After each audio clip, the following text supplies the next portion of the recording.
Yeah, woo! I'll tell you what, normally I get it. If you're tired and stuff on a Tuesday night when it's 1 gajillion degrees outside, I understand. But tonight you don't have that excuse because it has been amazing. Here's what is funny about Friends. We were outside talking right after service, talking about how great the weather is. Sam somehow said it felt like 100 degrees in the sun. It was only nice if you're in the shade. Disagree. It's not 100 degrees all the time. So, no, what an awesome week that we've had here. It's been a whirlwind as usual, but we are off and rolling. So girls, make sure that you guys plan to be at the local girls hangout here, and then the Shoreline, the McClellans are great people. I know that Pastor Earl, but I don't know if his wife did. I know he went to ORU, but he is an amazing guy, and they are going to be doing that conference. So girls have that. Guys, stay tuned. Some of us were talking before the service, and we plan on taking about 6 trips. Just guys. So we'll let you know when those are happening because we're tired of you guys doing your thing and us staying home. So we are going to get out ahead of that. Brad will get with you on the details because we're putting him in charge. He's the first one that talked about it, so it's you. Yeah, the 6-week trip. So we'll let you guys know how it goes. We're just talking about going to Israel and just walking for 6 weeks because obviously we're more spiritual than you girls, so I get it. No, so tonight it's the precursor to Untouchables. And Untouchables, as you saw in the video, as we've talked about multiple times, but it's the elephant in the room of church. It's the things that everyone is thinking about, everybody wants to talk about, but yet no one talks about.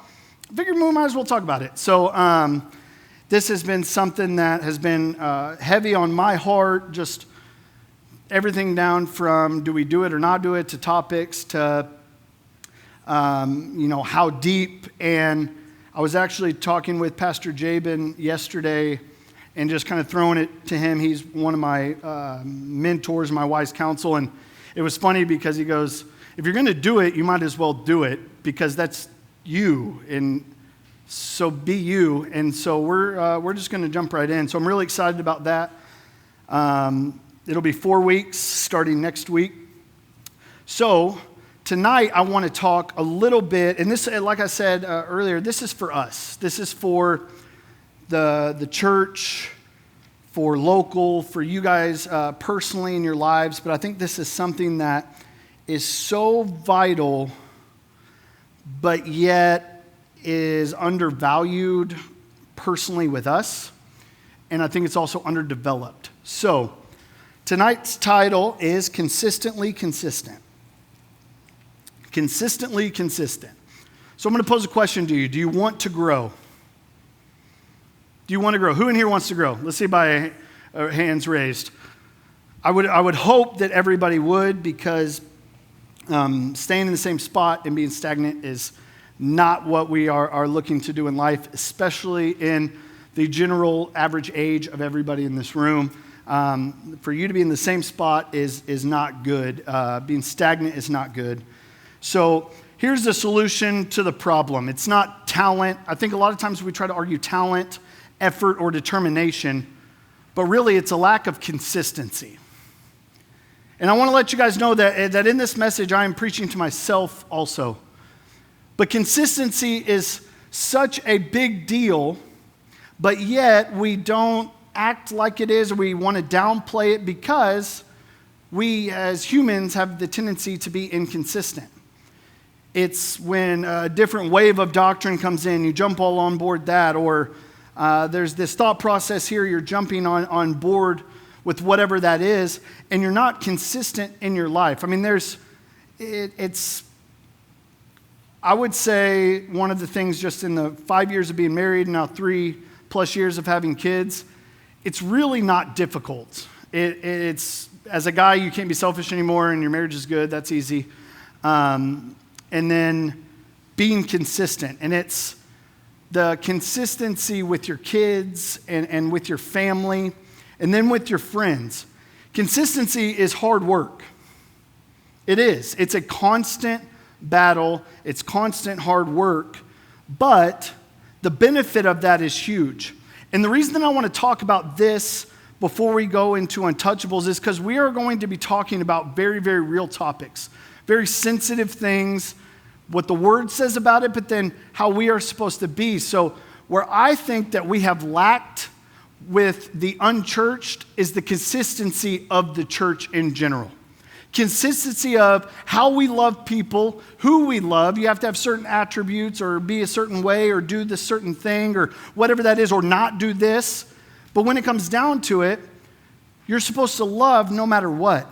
That's what's amazing and baffling about God's love is it's unconditional. He loves you as much as he loved Ted Bundy. He loves you as much as he loves an ISIS soldier. God's love is unconditional, and that, I almost can't wrap my mind around that. But here's one thing that I can wrap my mind around about God's unconditional love is consistency. It's consistent no matter what. So I want to use this message here just to bring some points from the Word, but then in moving forward, how can we become more consistent? More consistent in our personal lives, with our families, with our friends, with people around, and the reason and the benefits to being consistent.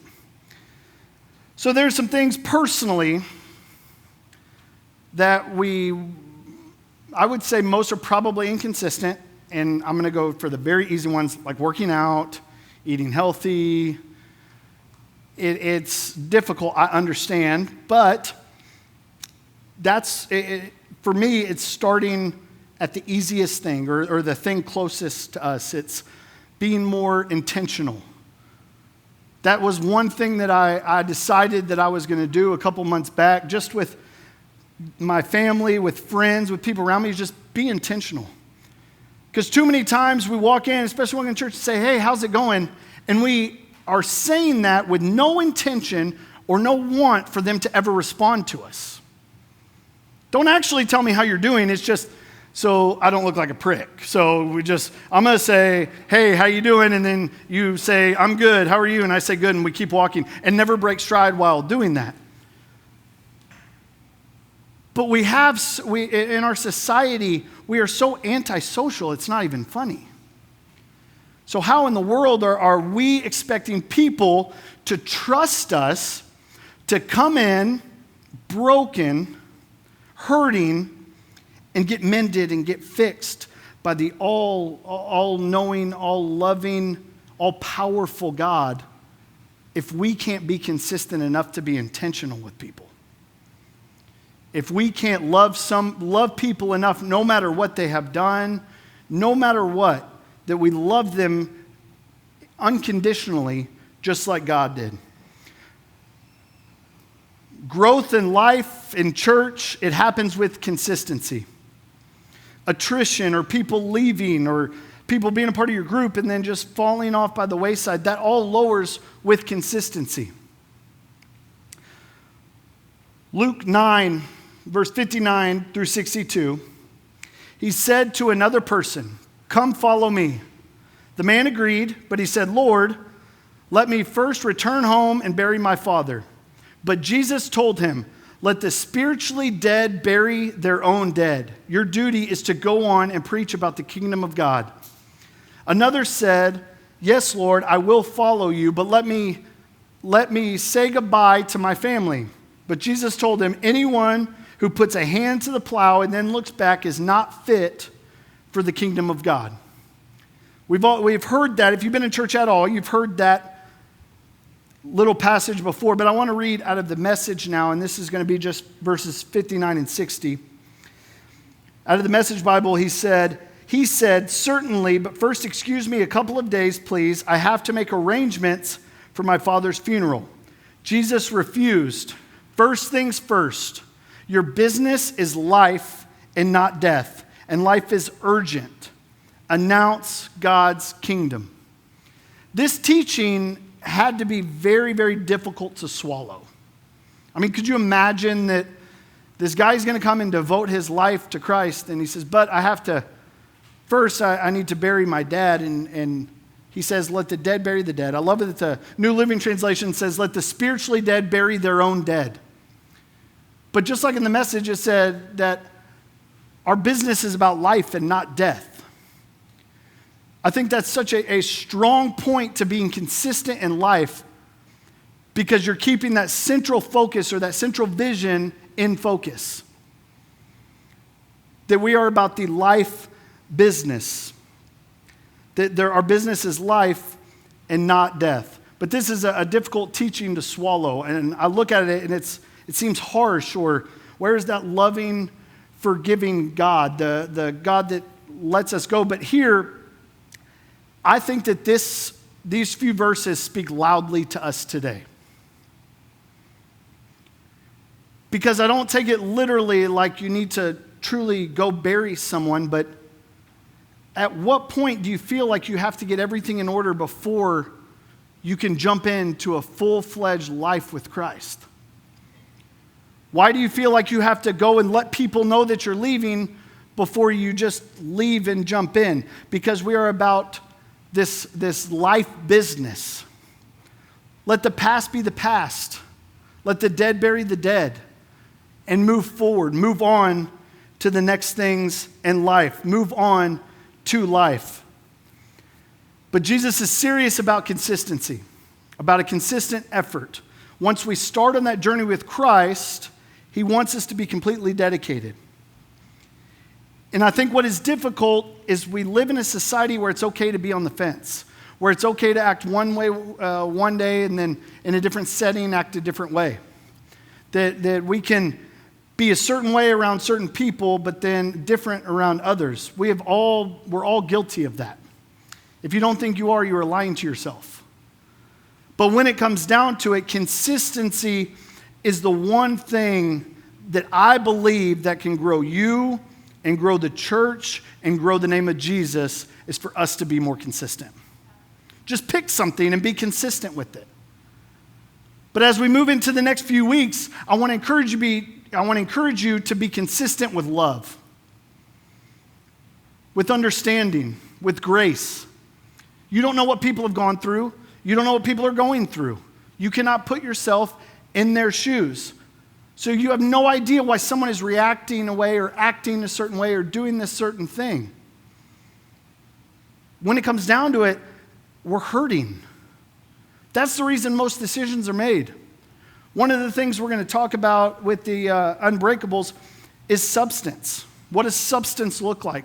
What does the church see about substance? I had a guy ask me a question, asking if now that marijuana is legal, what does that look like morally? And it honestly messed with me, because I had to, first off, it's difficult because in this role, people just assume that you know the answer to everything. But you don't, just so you know, But it was, no, I didn't even think about that. And I now know where I stand on it. And I know what the Word says about it. But again, it's all going to be tied to how we treat people, how we love people, how we don't judge, we don't condemn, that we forgive and we love, we welcome them in. We have to be serious about being consistent. So 1 Corinthians 15:58, and here this is Paul is writing to the Corinthian church to be consistent, because he knew this would be a struggle for churches. So 1 Corinthians 15:58. With all this going for us, my dear friends, stand your ground and don't hold back. Throw yourself into the work of the master, confident that nothing you do for him is a waste of time or effort.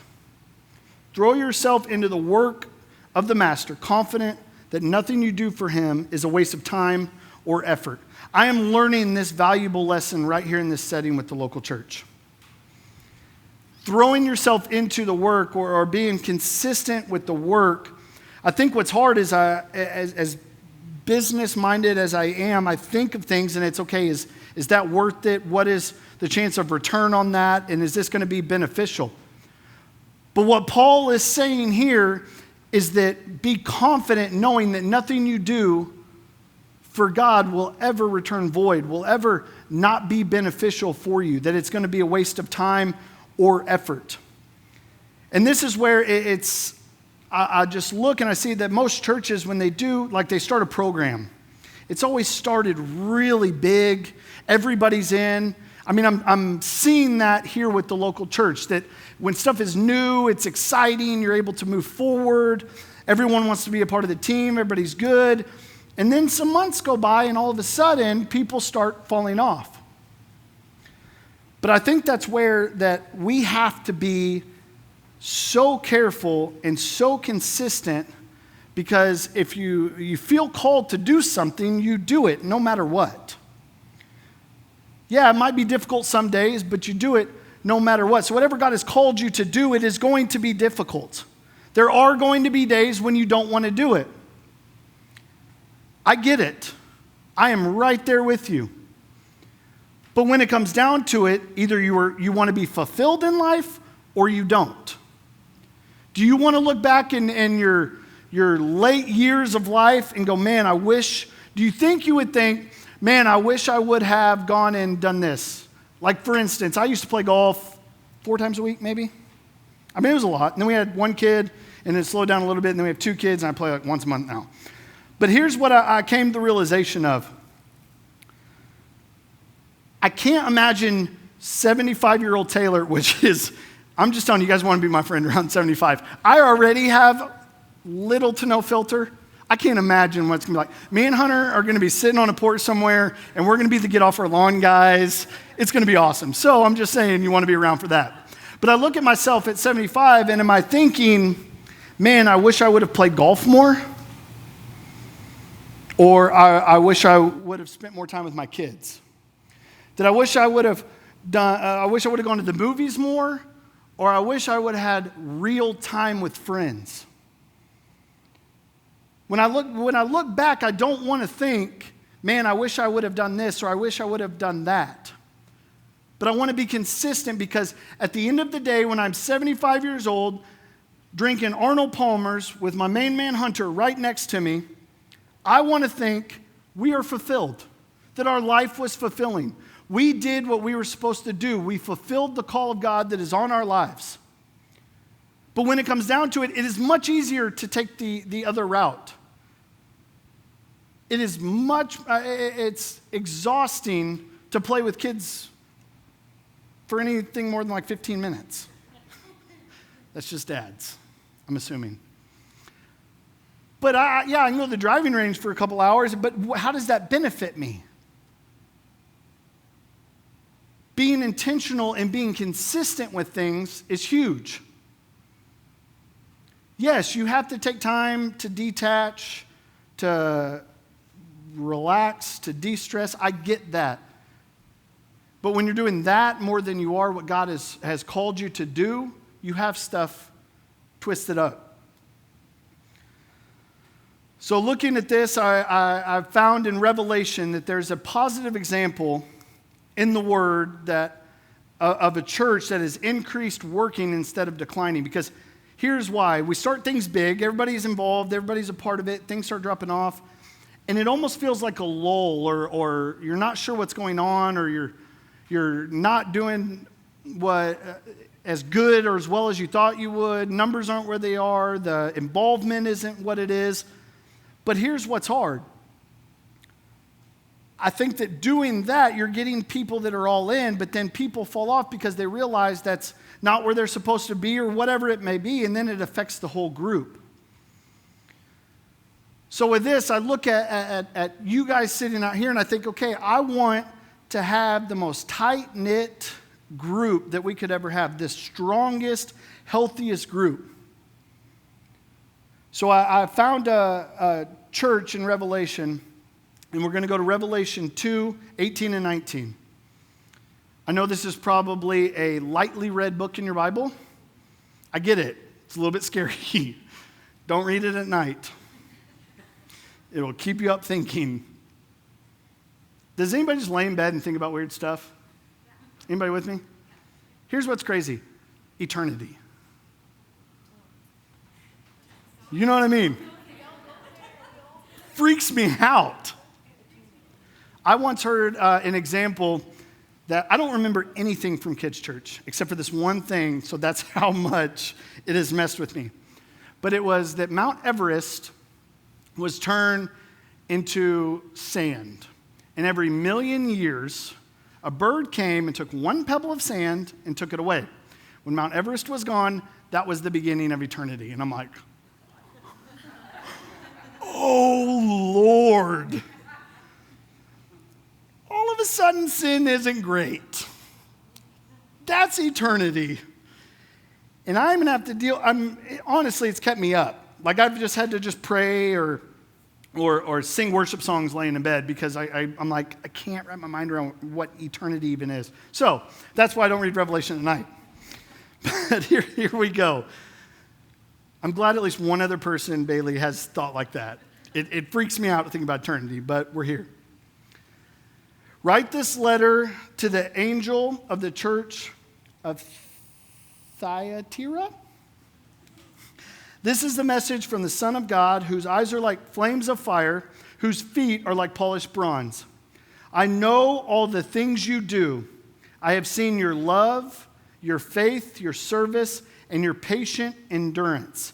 And I can see your constant improvement in all these things. This is truly a rare church. It goes against the natural flow of mankind. This church that they're writing to is doing more now than it did when it started. And I think that there's something healthy about that. Because when it comes down to it, you have the foundation and the culture and the doctrine, or you get everything in order where you're not just throwing this all call out and hoping to bring in some, but yet you know that you have a product, you know that you have a service, you know that you have a consistent message amongst everybody in the congregation that's a consistent message of love, of grace, of honor, of not judging. But this church is more loving and faithful and serving because they have perseverance. And they have the gift of consistency. Being consistent is one of the most valuable things in life. Be consistent. No matter what you're consistent about, just be consistent. Start somewhere and start doing something, but be consistent. I have a quote here from President Calvin Coolidge, and he once said, "Nothing in this world can take the place of persistence. Talent will not. Nothing is more common than unsuccessful men with talent. Genius will not. Unrewarded genius is almost a proverb. Education will not. The world is full of educated derelicts. Persistence and determination alone are omnipotent. The slogan, 'Press on,' has solved and will always solve the problems of the human race. Press on. This one thing, consistency, can change the church completely. Consistency. I don't know how many times you hear the argument of people, it's like, oh, they're just hypocrites. They talk this way, but then they do this. The bad thing is, I would agree with it most of the time. But we can't change the past, but I can change the future. So for me personally, I'm going to focus on being more consistent. That my words line up with my actions. That I don't just talk about loving people, but that you truly love people. You don't just talk about forgiving people, but you truly forgive people. You don't talk about standing your ground and standing strong and pressing on, but you actually do it. And see how God comes in and makes a way. Consistency will change the church completely. I think we all have a little bit of it, but this is something that we all lack. With everything we could desire, the time is now for the church. And I look at the landscape of society, and it's so promising, it's unbelievable. We have to make sure that we have our ducks in a row, that we know what we believe, why we believe it, and yet we love people. Because we live in a climate where if you don't think like I do, then we can't be friends, we can't talk, I have to hate you. When that's not the case at all. How are we ever going to expect somebody to experience the love of God if we can't love them? If we don't welcome them in? I look at it and there's so much fear and hate and judgment going on in the world right now that truly the field is white for harvest. People are looking for that hope. They're looking for that love. And we have the one thing that has that unconditional love, and that's God. But for whatever reason, we aren't being consistent enough or being welcoming enough for them to see that. Whether they feel like they're going to be judged. Here's what's hard. A lot of times, we are fighting preconceived notions or past hurt that is all assumed offense when it comes down to it. We really are. But here's the good news. You can't change that, but you at least know it going into it. Understand that people are going to sit back and watch and see how you act. They're going to see if you truly back up how you're talking. I'm going to end with this. I just want to give one quick example, and it's a breakdown. And this is the value of courage, persistence, and perseverance has rarely been illustrated more convincingly than the story of this one man. So I'm going to go through and I'm going to talk about what he did and the age, and I truly believe like it'll show that being consistent, persevering, having courage is so vital. So at the age of 22, he failed in business. He ran for legislature and was defeated at 23. Again, failed in business at 24. He was finally elected to legislature at 25.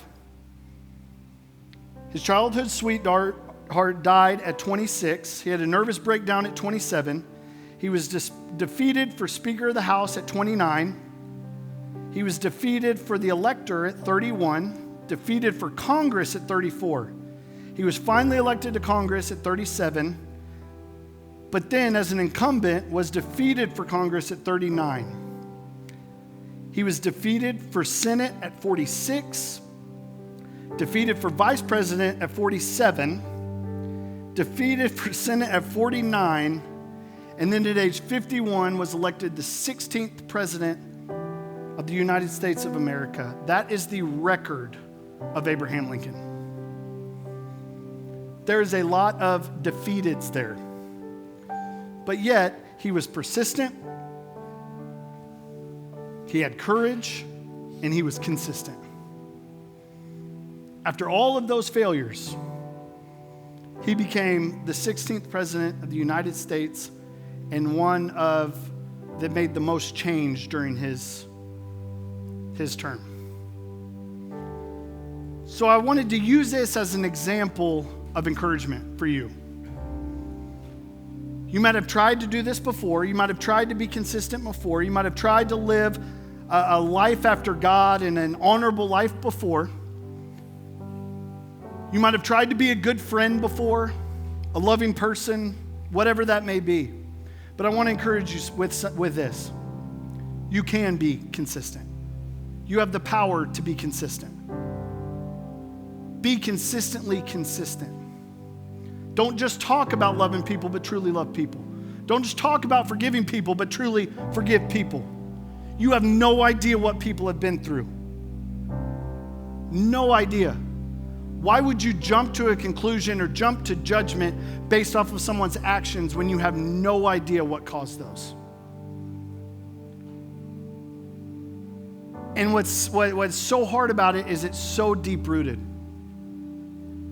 Through the cognitive process, your foundation is established by the age of 3.